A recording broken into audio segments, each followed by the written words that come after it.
cas, les 6 prochains mois, ça va être des mois de gloire, des mois de puissance. Amen. On ne va pas te reconnaître. Le fait que tu viennes contempler sa présence, c'est en train de te transformer, c'est en train de te changer, c'est en train de te faire entrer dans d'autres dimensions. Amen. J'ai juste une exhortation. Bon, juste, c'est un mot qui limite. J'ai une exhortation. Amen. Une exhortation cet après-midi que l'on continuera à développer pendant les nuits, les mini-nuits de prière à partir de mardi. Donc nous avons depuis quelque temps, nous parlons des fondamentaux de la vie chrétienne, les trucs de base, de référence, les fondements de la vie chrétienne. Il est important que nous soyons à point, que nous soyons OK, que les fondements soient bien là, qu'ils soient bien posés. Cela permettra à ce que, quelles que soient les attaques, quels que soient les vents, quelles que soient les épreuves de la vie, quels que soient les tests de la vie, que nous puissions toujours rester debout. Nous avons besoin des fondements. Nous avons besoin des fondements pour pouvoir continuer, pour pouvoir remporter la victoire, entrer dans la réalisation, dans l'accomplissement de notre destinée. Nous avons besoin des fondements pour pouvoir évoluer, avoir une vie chrétienne épanouie, une vie chrétienne productive, une vie chrétienne qui soit vraiment la lumière, qui soit une lumière, qui soit le sel de la terre. Nous avons besoin des fondements. Donc nous allons continuer à parler des fondements et nous irons un peu plus en profondeur pendant les mini veillées à partir de mardi.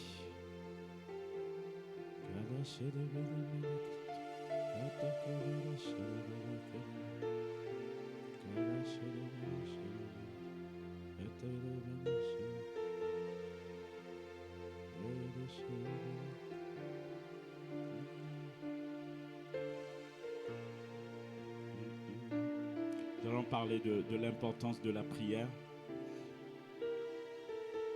L'importance de la prière.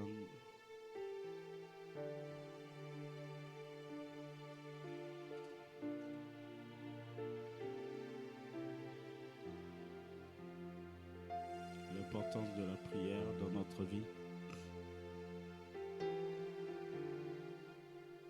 Voyons dans les formations que nous faisons que la prière, c'est notre respiration. C'est la respiration du chrétien. La prière, c'est la respiration. Donc, de la même manière que tu respires, de la même manière, tu as besoin de prier. Nous avons besoin de prier. Nous avons besoin de prier. La prière, c'est la respiration. C'est notre respiration. Nous devons nous assurer. Nous devons nous rassurer. Nous devons rassurer que nous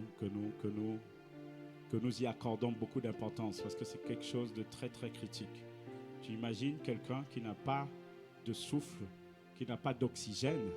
Par exemple, si on te prive d'oxygène, je ne sais pas combien de temps tu peux tenir. Je ne sais pas combien de temps tu peux tenir sans oxygène. En tout cas, c'est un temps qui va être très très limité, c'est un temps qui va être très très faible, c'est un temps qui ne va pas être lent et tout de suite tu vas être étouffé et tu ne peux pas vivre. Donc je fais comparaison par rapport à l'oxygène que nous respirons. L'oxygène que nous respirons. Si on nous coupe l'oxygène, en un temps très bref, nous étouffons et la mort va s'en suivre. Donc c'est la même manière quand nous coupons notre vie de prière, quand nous n'avons pas de moments de prière, quand nous n'avons pas de moments de prière, notre vie spirituelle aussi prend un coup. Notre vie spirituelle aussi s'arrête. nous devenons des morts. Nous sommes vivants, on nous regarde, tu passes, on te regarde, tu es en vie, mais à l'intérieur, spirituellement, tu es mort. Spirituellement, tu n'as rien. Spirituellement, il n'y a rien. Le diable te regarde. En tout cas, il vient jouer chez toi, il vient jouer dans ta maison il n'a même pas peur. Il n'a même pas peur de venir jouer chez toi.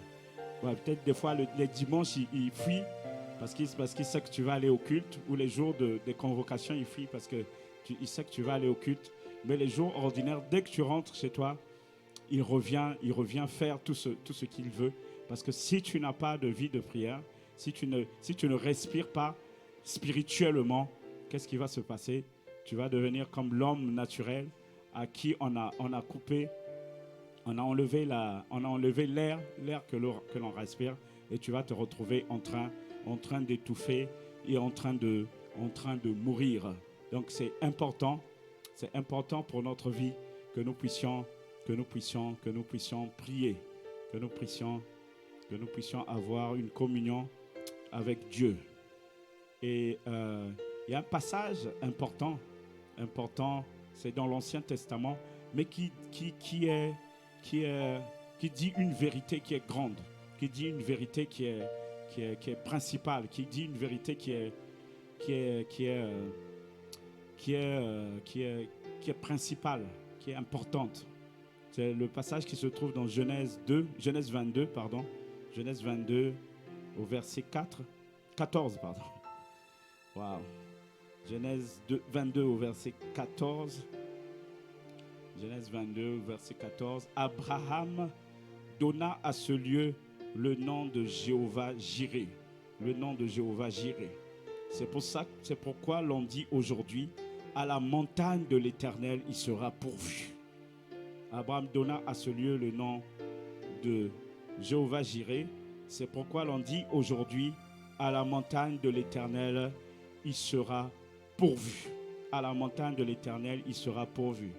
Tout ce dont tu as besoin, tout ce dont j'ai besoin, que ce soit les choses matérielles, que ce soit les choses spirituelles, tout est pourvu où? À la montagne de l'Éternel. À la montagne de l'Éternel. À la montagne de l'Éternel. À la montagne de l'Éternel, tout est pourvu. Tous tes besoins. Ton besoin de travail, ton besoin de guérison, ton besoin de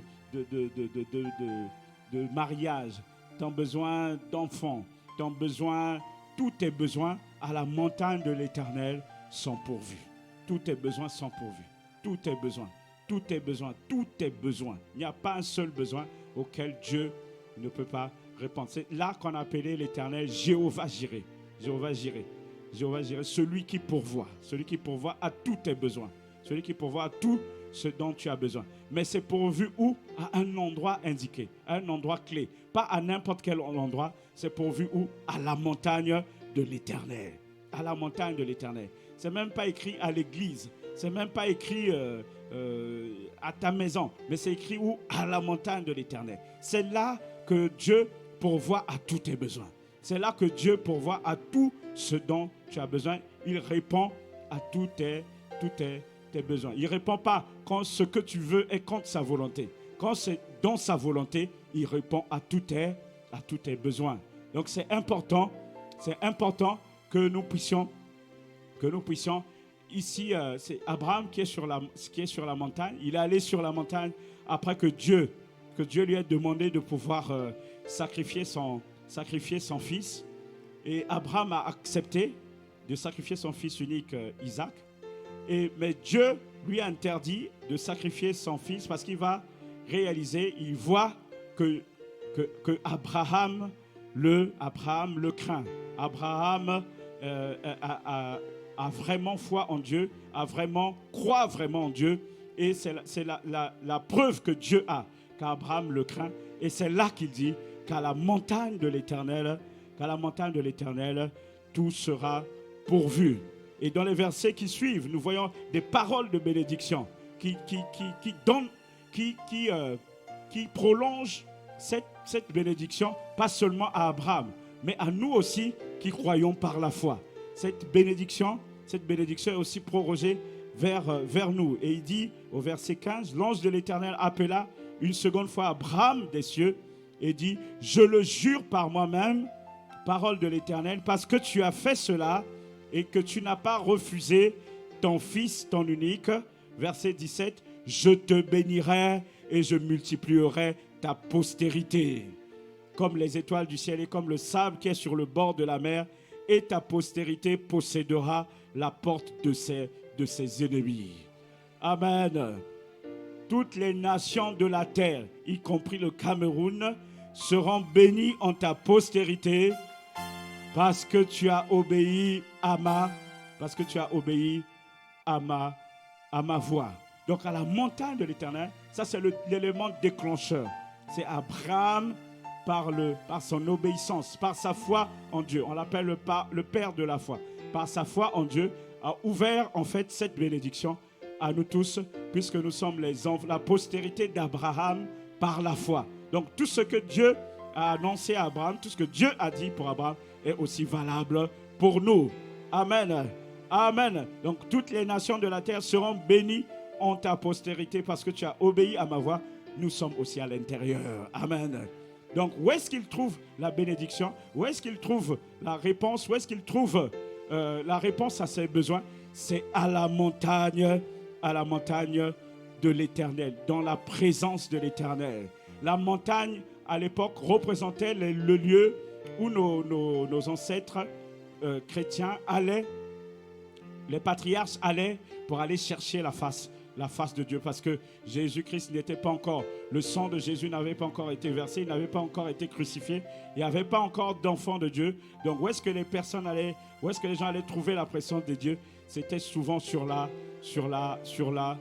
montagne. La montagne, c'est un lieu qui est élevé, c'est un lieu qui te place au-dessus de toute chose. C'est un lieu qui te place au-dessus de toutes choses, qui te permet de dominer, qui te permet de te mettre en hauteur, qui te permet de te mettre au-dessus des démons, au-dessus des serpents, au-dessus des scorpions, de te mettre au-dessus des blocages, au-dessus de l'ennemi. Donc la montagne ici représente, qu'est-ce qu'il allait chercher sur la montagne? Il allait chercher la présence de Dieu. Il allait chercher la présence de Dieu. Donc si on peut paraphraser, on dirait, dans la présence de Dieu, tout est pourvu. Dans la présence de Dieu, tout est pourvu. Tes bénédictions spirituelles sont pourvues, tes bénédictions matérielles sont pourvues. Donc il est important que nous puissions demeurer dans la présence de Dieu. C'est pour ça que la Bible déclare que nous devons prier sans cesse. Nous devons être dans une attitude où tout le temps, nous sommes en communion, nous sommes en communication avec Dieu. Avant, pour rencontrer Dieu, les gens devaient aller au temple. Ils devaient aller au temple de Jérusalem. Ils devaient aller au temple, ils devaient se retrouver. Tous les Juifs de la terre, il y a un moment donné, fixé dans l'année, où ils se retrouvaient au temple pour rencontrer Dieu. Mais aujourd'hui, le temple, ce n'est même pas cet édifice. Ce n'est même pas cet endroit, cet auditorium dans lequel nous nous retrouvons. Le temple, c'est toi. Le temple, c'est toi. Le temple, c'est toi. Donc Dieu se trouve à l'intérieur de toi. Mais il ne faut pas Dieu est partout. On dit qu'il est omniscient. La parole de Dieu déclare qu'il est omniscient. Il est partout, mais il ne se manifeste pas partout. Pour que sa présence soit manifeste, il faut que nous soyons en communion avec lui. C'est là que c'est important que nous puissions avoir une vie de prière, une vie de respiration spirituelle, pour que nous puissions rencontrer et être dans la présence de Dieu. Être dans la présence de Dieu. Donc, la prière, c'est un élément critique, c'est un élément fondamental de la vie du chrétien. Si tu veux remporter les victoires, si tu veux être vainqueur, si tu veux être plus que vainqueur, tu as besoin des moments de prière. Tu as besoin de te connecter à Dieu. Nous ne devons pas seulement attendre les convocations lancées par l'Église. Nous devons être constamment en communion avec le Père, en communion avec Jésus-Christ par le Saint-Esprit. Et il nous a rendu la tâche facile, entre guillemets, en nous laissant le Saint-Esprit. Dans l'Ancien Testament, dans l'Ancienne Alliance, il n'avait pas tout ça. Dans l'Ancienne Alliance, ce n'était pas comme ça. Il n'y avait que les sacrificateurs, il n'y avait que les rois. Et les personnes à qui Dieu avait donné une responsabilité, qui pouvaient être oints et être en communion, les sacrificateurs, qui pouvaient être en communion avec ceux qui étaient au service dans le temple. Mais la nouvelle alliance est plus forte. La nouvelle alliance est différente. La nouvelle alliance nous permet d'être en contact, en communication permanente, parce que notre corps est le temple du Saint-Esprit. Il est le temple du Saint-Esprit. Étant donc le temple du Saint-Esprit, nous devons veiller sur notre corps. Il y a des choses que nous ne pouvons pas faire. Il y a des habitudes que nous ne pouvons pas avoir. Il y a des comportements que nous ne pouvons pas avoir. Il y a en tout cas toutes les règles légales qui étaient données, toutes les règles de la loi qui étaient données dans l'ancienne alliance, ce sont des règles qui s'appliquent à nous, mais de façon spirituelle. Amen. Parce que la lettre tue. C'est l'esprit qui vivifie. C'est l'esprit qui donne la vie. Derrière ces lois, il y avait un langage spirituel. Il y avait un langage spirituel. Donc nous avons besoin de pouvoir maintenir un contact permanent avec Dieu. Parce que nous ne savons pas, la Bible dit, nous ne savons pas quoi demander, nous ne savons pas quoi prier. Nous ne savons pas, dans chacune de nos décisions, nous avons besoin de Dieu. Tu veux choisir un collaborateur de ton service, tu as besoin de Dieu. Tu veux changer de quartier, tu veux déménager, tu as besoin de Dieu. Sinon, tu vas terminer dans un quartier qu'on appelle Sodome. Que ce ne soit pas ton partage au nom de Jésus. Même le choix d'une école, le choix d'une décision. C'est vrai que tu as été à l'école, c'est vrai que tu as des diplômes, c'est vrai que tu as terminé à Harvard ou Oxford, dans le meilleure université possible. Mais tu as besoin de Dieu. Tu as besoin de Dieu. Tu as besoin de la présence de Dieu. Tu as besoin de la vie de Dieu. Tu as besoin d'être en contact. Tu as besoin d'être dans la prière. Tu as besoin d'être... Parce que c'est seulement la prière qui te permet d'être en contact avec Dieu. C'est la respiration spirituelle. Comme l'homme a besoin de la respiration naturelle, comme le poisson a besoin de l'eau, l'arbre a besoin de la terre, l'homme a besoin de Dieu. L'homme a besoin de Dieu. Et ce besoin se manifeste par quoi? Par la prière. Par la prière. Par la prière. Par la prière. Notre intelligence, notre sagesse, notre famille, notre compte en banque, ce n'est pas ça qui va déterminer notre futur, notre destinée. Ce qui va déterminer notre destinée, c'est la connexion que nous avons avec Dieu. C'est combien nous l'abandonnons, combien nous le laissons prendre les décisions, combien nous le laissons diriger notre vie, combien nous le laissons conduire notre vie. Nous avons besoin pour cela d'une vie de prière, pas occasionnelle, pas ponctuelle. Nous avons besoin d'une vie de prière permanente. Permanente. Nous avons besoin d'une vie de prière. Nous avons besoin d'une vie de prière permanente. Nous avons besoin d'une vie de prière permanente. Nous avons besoin de ça. Nous avons besoin de ça. Il faut qu'on arrive à un niveau où on comprenne que tout est spirituel d'abord. Tout est spirituel. Il n'y a rien que l'on voit. Il n'y a rien que l'on voit. Je vous assure, la manière dont les hommes d'affaires dominent, les hommes d'affaires qui ne connaissent pas Dieu, dominent. Il y a des pays, quand tu regardes les ressources, ils n'ont pas beaucoup de ressources. Mais la manière dont ils dominent, c'est en fait qu'ils ont beaucoup mieux compris la dominance du côté spirituel que nous. Et il faut que ça change. Pour les 6 mois à venir, il faut pour que nous puissions briller encore davantage ou conserver ce que Dieu nous a donné, ce que Dieu est en train de mettre à notre disposition, il faut que nous puissions comprendre les lois spirituelles et que nous les appliquons. Le diable nous a trop aveuglés et maintenant ça suffit. Il faut que ça s'arrête. Il faut que ça s'arrête. Et ça va commencer par quoi? Par notre vie de prière. Faut qu'on monte à un niveau. La Bible dit dans Romains 12 que nous devons modifier, que nous devons changer, transformer nos mentalités.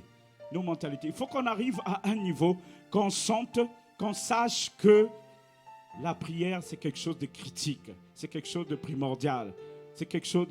Donc, euh, Romains 12 qui dit « Ne vous conformez pas au siècle présent, mais soyez transformés par le renouvellement de l'intelligence. » Il faut que notre intelligence concernant la prière soit complètement renouvelée. Complètement renouvelée. Prenez le temps de lire la vie du Seigneur Jésus-Christ. Le Seigneur Jésus-Christ était tout le temps en prière. Tout le temps en prière. Tout le temps. Il n'a jamais fait un choix, jamais pris une décision. Tu vas voir, la veille, il était toujours en prière. Toujours en prière. Toujours en prière. Lui qui était Dieu. Lui qui est Dieu, hein, lui, il avait besoin de la prière. Si lui qui était Dieu avait besoin de la prière, à combien plus forte raison, toi et moi? À combien plus forte raison? Il n'y a aucune décision que nous pouvons prendre qui n'a pas besoin de la prière dans tout. Choix de tes collaborateurs au travail, décision de l'école à laquelle tu vas aller fréquenter, tes études, le quartier où tu vas aller vivre, la femme ou l'homme que tu vas épouser. Tu as besoin de Dieu. Par toi-même, tu ne sauras pas. Par toi-même, tu ne peux pas faire un bon choix. Par toi-même, tu ne sais pas. Parce que tu n'as pas la capacité. Tu n'as pas la possibilité. Tu ne vois pas au fond des choses. La Bible dit que Dieu ne regarde pas à ce que l'homme regarde. Un jour, le prophète Samuel a été envoyé dans la maison d'Ésaü, dans la maison de c'est Ésaïe, pour aller choisir un roi. Alors il arrive, c'est un prophète, hein? C'est 1 Samuel 15, je crois.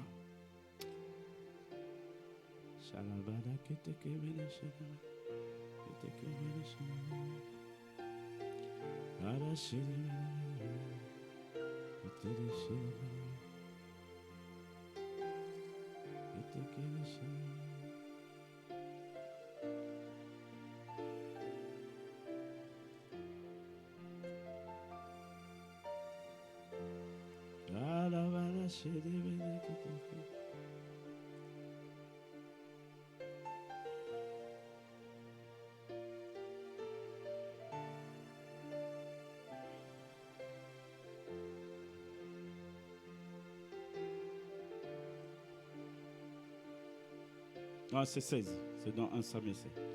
Donc, on l'envoie dans la maison d'Ésaü pour aller choisir un roi. Il arrive dans la maison.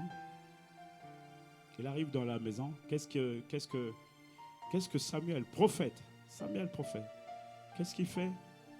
Il regarde aux apparences. Il regarde à l'extérieur. Comme Dieu a dit, il faut aller choisir un roi pour son peuple. Quand il rentre dans la maison, ce qu'il regarde, il regarde ces critères que lui, il s'est fixé. Ces critères que lui, il s'est fixé. Ces critères à lui, il faut que ce soit un homme grand, que ce soit un homme costaud, que ce soit un homme fort, que ce soit un homme impressionnant, que ce soit un homme qui frappe. C'est-à-dire quand tu regardes de l'œil, il frappe. Il t'impressionne en fait. Il t'impressionne. Et quand Samuel arrive, il demande à voir les fils.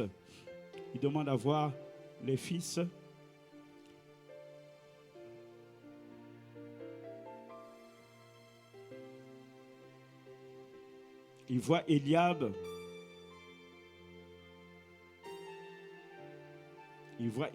Quand il voit sa taille, il voit qu'il est costaud, il voit qu'il a des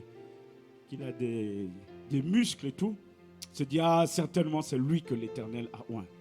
Mais je suis sûr, si Samuel avait prié, il aurait su que ce n'était pas lui que Dieu avait déterminé, que Dieu avait choisi pour son peuple.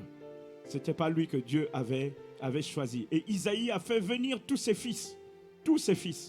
Donc celui que Dieu avait choisi avait été caché quelque part. Celui qui avait été choisi, il n'était même pas là, il n'était même pas présent. Il n'était même pas sur place. Pourquoi? Parce que Samuel a fait confiance à quoi? Samuel a fait confiance à sa vue. Il a fait confiance à ses sens. Au lieu de faire confiance à l'Éternel qui regarde le fond du cœur, qui regarde à l'intérieur, qui voit loin, qui va plus loin que nous. qui voit plus loin que nous. Quand il regarde, celui qui répondait aux critères, c'était plutôt David. Mais David, le roi David, n'était pas là. Il était dans les champs, abandonné quelque part. Donc même son père n'a même pas senti le besoin quand le prophète a demandé qu'il amène ses fils pour ce temps. Il s'est même pas dit que David c'était quelqu'un qui devait être présent. Donc nous avons besoin de Dieu. Nous avons besoin de Dieu. Nous avons besoin de Dieu. Mon frère, tu ne peux pas savoir ce qu'il y a à l'intérieur de l'homme. C'est seulement Dieu qui sait. C'est seulement Dieu qui sait. C'est seulement Dieu qui sait. Tu peux voir comme ça, tu peux te dire, ça c'est une décision ça c'est une décision que je vais prendre. Bon, c'est déjà réglé, j'ai déjà trouvé la solution, j'ai trouvé la réponse. Même si c'est évident, même si la réponse est évidente, tu dois prier. Amen. Tu dois prier. Tu dois demander à Dieu qu'est-ce qu'il en pense. Tu dois demander à Dieu qu'est-ce qu'il en pense. Tu dois demander à Dieu de te révéler le cœur, de te révéler l'intérieur de la personne. Te révéler l'intérieur de la personne. Et Dieu te montrera toujours quelque chose. Dieu te montrera toujours un signe. Dieu te dira toujours quelque chose. Toujours. Toujours. Les gens qui ont souvent fait les erreurs, quand on leur demande, mais pourquoi tu as pris telle décision, il te dira toujours, mais pourtant j'avais vu qu'il y avait quelque chose qui n'allait pas. Ce quelque chose-là qui ne va pas là, c'est le Saint-Esprit qui est en train de te parler. C'est le Saint-Esprit qui est en train de te dire. C'est le Saint-Esprit qui est en train de te donner une indication. Mais tout cela, tu peux le savoir par quoi? Que par la prière. Amen. Que par la prière. Que par la prière. Ne t'engage dans rien. Ne t'engage dans aucune activité sans avoir demandé l'avis du Saint-Esprit. Et si tu n'as pas l'avis du Saint-Esprit, mon frère, ne fonce pas. Ne fonce pas. Attends jusqu'à ce qu'il te donne le OK. Attends jusqu'à ce qu'il te donne le feu vert. Le feu vert, c'est quoi? C'est quand dans ton esprit, tout est calme. Dans ta conscience, tout est calme. Parce que des fois, quand on dit ça, on pense qu'on doit être super spirituel. Non, on n'a pas besoin de ça. Dieu a mis à l'intérieur de nous le Saint-Esprit est aussi à l'intérieur. C'est le même Saint-Esprit. Celui qui a dans le pasteur, celui qui a dans le prophète, celui qui a eu en Jésus-Christ, c'est le même Saint-Esprit. Il n'est pas différent. Il n'est pas différent. C'est le même. Et c'est le même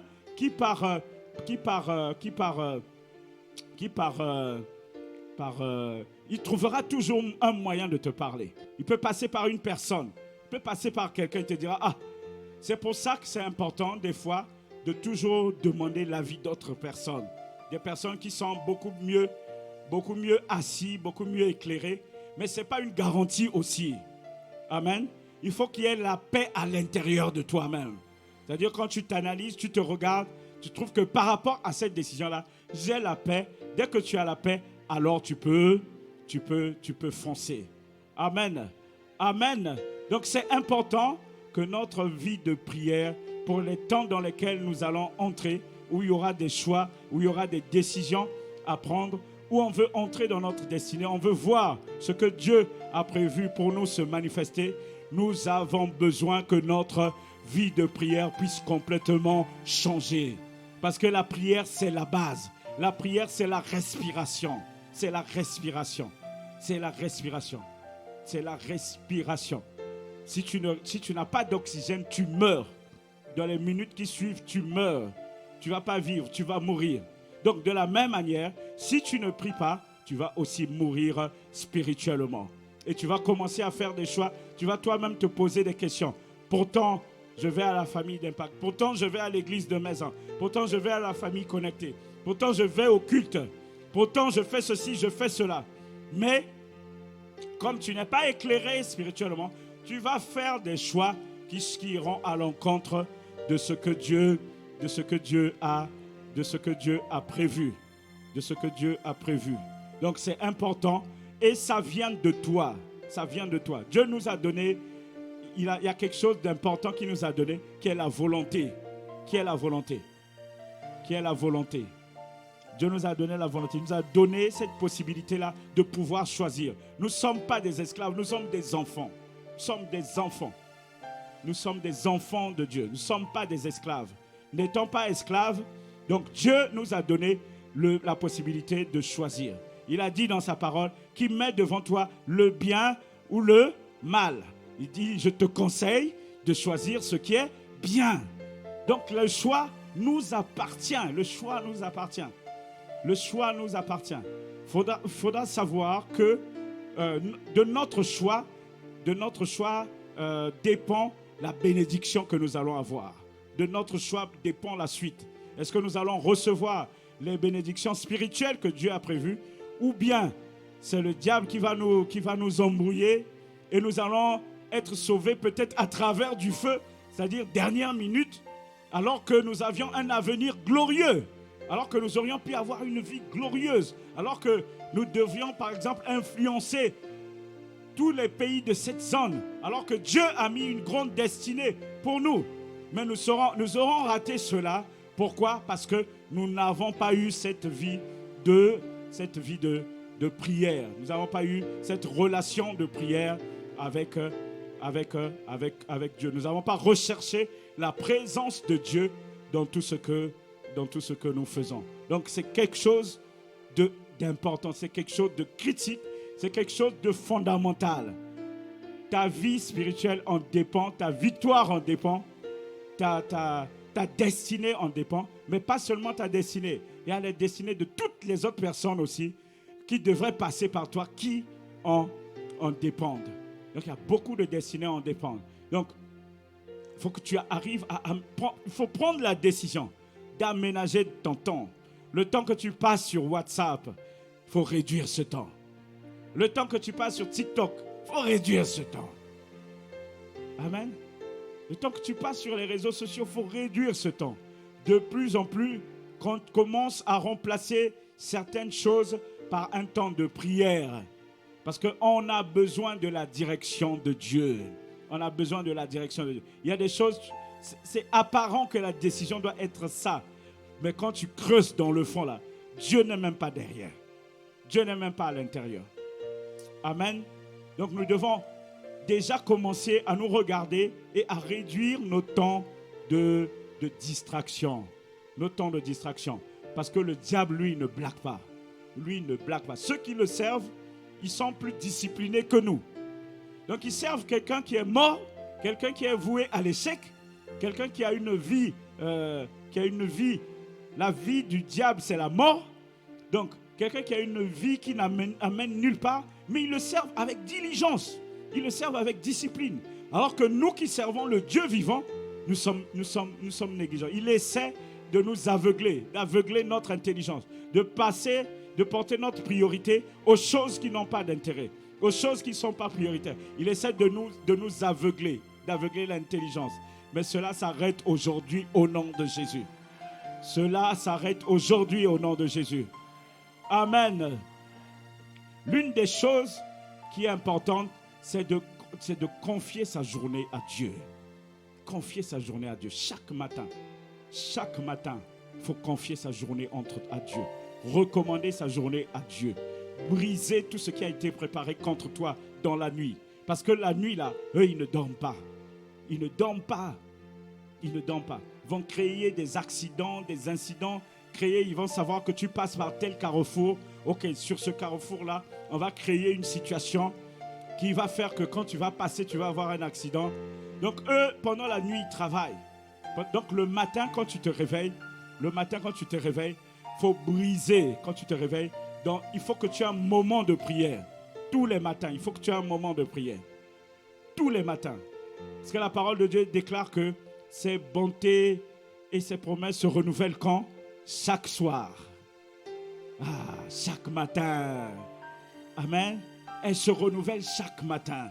Donc le matin, quand tu te réveilles, saisis déjà les promesses et les bontés de Dieu. Saisis déjà la miséricorde de Dieu. Saisis déjà. Le pasteur Sanogo dit ceci. Il faut prier.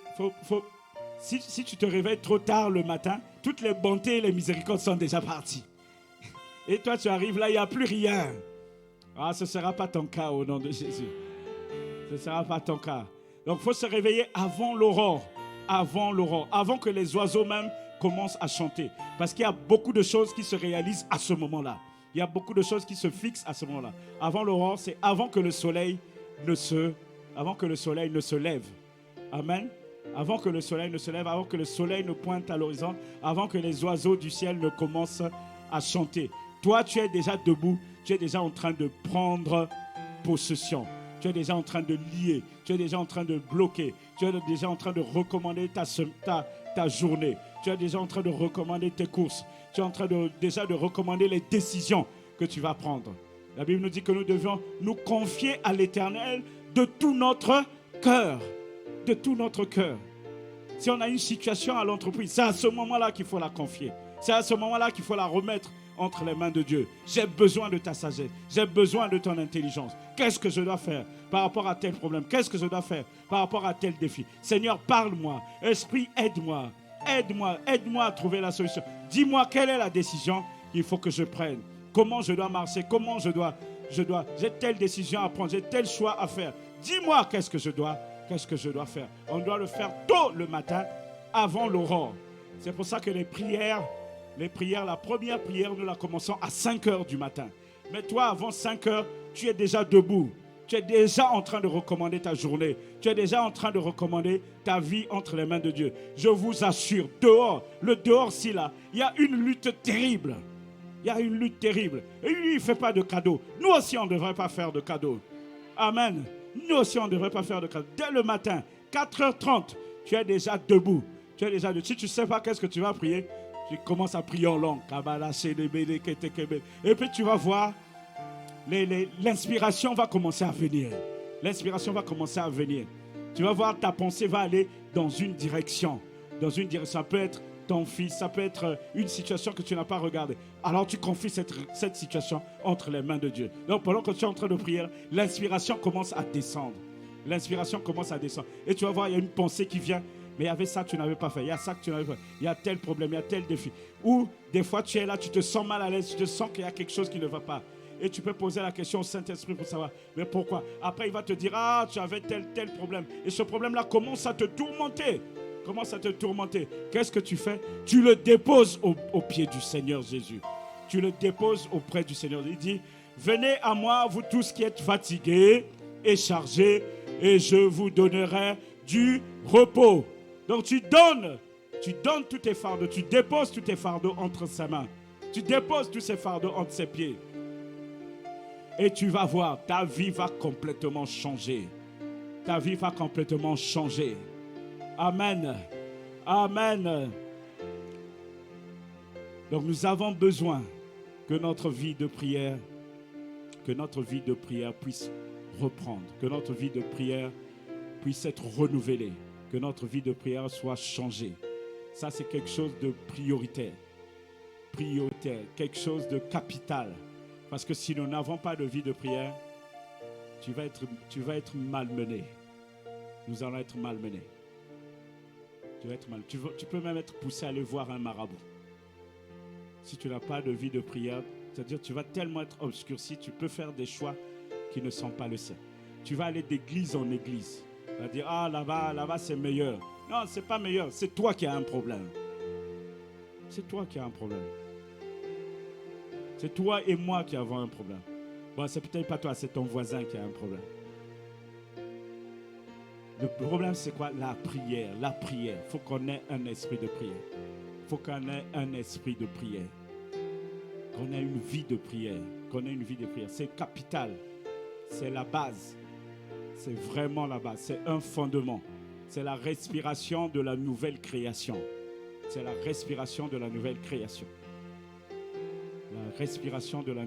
Nous voyons comment Pierre, ils allaient à chaque fois au temple pour aller prier. Ils avaient fait de ça une vie. Ils avaient fait de ça une manière de faire. Ils avaient fait de ça une façon d'être. Il faut que ce soit la même chose pour nous. Il faut savoir que Dieu a pour toi des projets de paix et non de malheur. Pour te donner un avenir.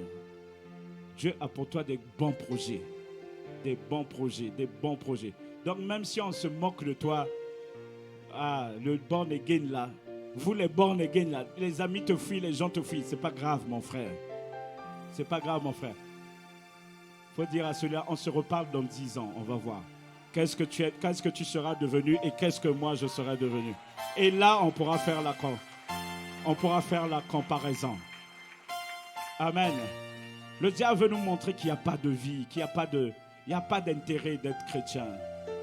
Il veut nous montrer ça. Parce que lui, il sait qu'il est déjà perdu. Donc, il veut entraîner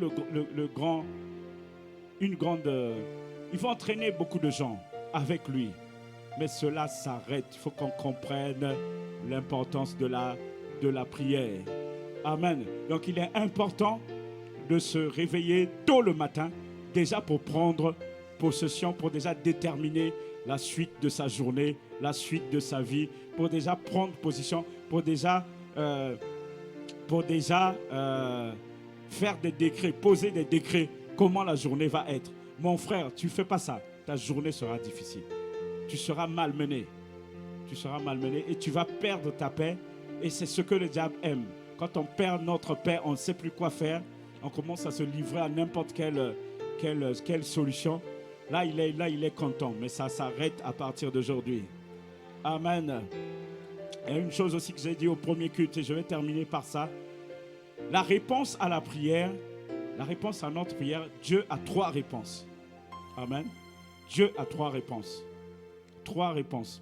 Nous, la seule réponse qu'on connaît, c'est oui. Non, il y a d'autres réponses. Il y a d'autres réponses. Il y a 2 autres réponses. Il y a la réponse non. Et il y a la réponse attends un peu. Attends un peu. Attends un peu. Attends un peu. Parce que les conditions ne sont pas encore réunies. Si je te laisse entrer dans cette porte, ce qui t'attend là-bas, Dieu a déjà vu ce qui t'attend. Tu n'es pas encore suffisamment fort. Dieu a déjà vu que tu n'es pas encore fort. Il attend que tu finisses. Ça, c'est un exemple. Tu finisses telle formation qui va t'équiper de façon que tu ne puisses pas tomber, que tu ne puisses pas fléchir. Ça, c'est un exemple, mais ça peut être plusieurs choses différentes. Quand il dit « attends un peu », ça ne veut pas dire que la réponse, c'est non. Ça veut tout simplement dire que Dieu est en train de préparer les circonstances pour qu'au moment où tu arrives, que tu puisses en tirer la meilleure chose possible. Amen. Que tu puisses en tirer le meilleur résultat possible. Que ça corresponde à ce que Dieu a prévu pour toi. Nous avons l'exemple de Moïse. Donc ça, je vais parler de ça rapidement. Moïse, un jour, il a été convoqué avec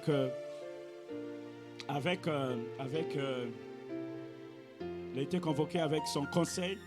Donc le conseil de son église, les anciens, Aaron, Abioub, ils ont été convoqués à la montagne de Dieu. Quand ils sont arrivés à la montagne de Dieu, d'abord Moïse est allé tout seul. Ils sont montés ensemble, mais Moïse à la fin est allé tout seul. Ça veut dire quoi? Il y a des situations, il n'y a que toi seul qui peut t'en sortir. Ce n'est pas le pasteur, ce n'est pas tes conseils, ce n'est pas les collègues. Il n'y a que toi seul. C'est toi seul qui dois avoir la présence avec Dieu. Amen. Ce n'est pas le pasteur, ce n'est pas le prophète, ce n'est pas quelqu'un d'autre. C'est toi seul. C'est toi qui as besoin de ce face-à-face. Donc Moïse est arrivé face à face avec Dieu. Pendant les 6 premiers jours, Dieu n'a pas parlé à Moïse. Dieu n'a rien dit. Il a commencé à parler quand? Le 7e jour. C'est le 7e jour qu'il a commencé à lui parler. Ce que je veux que l'on comprenne, c'est que l'absence de la réponse de Dieu, ce n'est pas l'absence de Dieu. Amen. Ce n'est pas l'absence de Dieu. Il est là en train de préparer toutes choses pour qu'elles concourent à notre bien. Il est en train de préparer les chemins, il est en train de préparer ta place, il est en train de préparer ton bureau, là où tu vas aller t'asseoir. Amen. Il est en train de mettre de l'ordre. Il est en train de mettre de l'ordre dans la société dans laquelle il va t'établir. Il ne veut pas que tu arrives avant que l'ordre ne soit mis, avant que l'ordre ne soit en place. Il est en train de mettre de l'ordre. Il est en train de préparer ta place. Il est en train de préparer ton siège. Il est en train de préparer ta voiture. Il est en train de préparer tous les accessoires qui vont accompagner ton poste. Donc, l'absence de réponse de Dieu, ce n'est pas l'absence de Dieu. Amen. Et au premier culte, j'avais terminé en disant que entre la fin de Malachie et le début de Matthieu, il s'est passé 400 ans. 400 ans. 400 ans pendant lesquels Dieu n'a jamais parlé. Il n'y a plus eu un seul prophète, il n'y a plus une seule parole. 400 ans. Les exégètes, donc ceux qui étudient la Bible, ils appellent ça les années de silence. Il n'y a aucun message pendant 400 ans entre Malachie et Matthieu. Entre le dernier livre de l'Ancien Testament et le premier livre du Nouveau Testament. Donc, ils appellent ça les années de silence. Ils appellent ça les années de silence. Dieu n'a pas parlé. Il n'y avait rien, pas de prophète, pas de... Rien. Il n'y avait rien. Il n'y avait rien. Mais Dieu était en train de préparer quelque chose. Dieu était en train d'agir à travers qui? À travers les Romains, à travers les citoyens romains. Les Romains sont ceux qui ont révolutionné l'histoire, ceux qui ont révolutionné la vie, ceux qui ont... Donc, qu'est-ce qu'il a fait? Il a préparé les chemins par lesquels l'évangile devait passer. Il a préparé les routes. Les routes n'ont pas existé du jour au lendemain. Mais pendant ces 400 ans, les chemins, les avenues, les boulevards, en tout cas, il y a une architecture qui est née, qui a permis de joindre plusieurs villes. Qu'est-ce qu'ils étaient en train de préparer pendant ces 400 ans-là? La venue du Seigneur, la venue du Sauveur, la venue du Seigneur Jésus-Christ. Parce qu'au moment où il devait être arrivé, il fallait que toutes les villes soient connectées pour que l'évangile puisse voyager et arriver jusqu'à nous. Amen. 400 ans, 400 années de préparation. On s'est dit, Dieu ne répond pas, Dieu n'existe pas. On va même te menacer. Mais Dieu est en train de travailler dans le silence pour préparer ce qu'il a prévu pour toi. Amen. Donc s'il y a des prières auxquelles tu n'as pas encore reçu de réponse, ne sois pas découragé.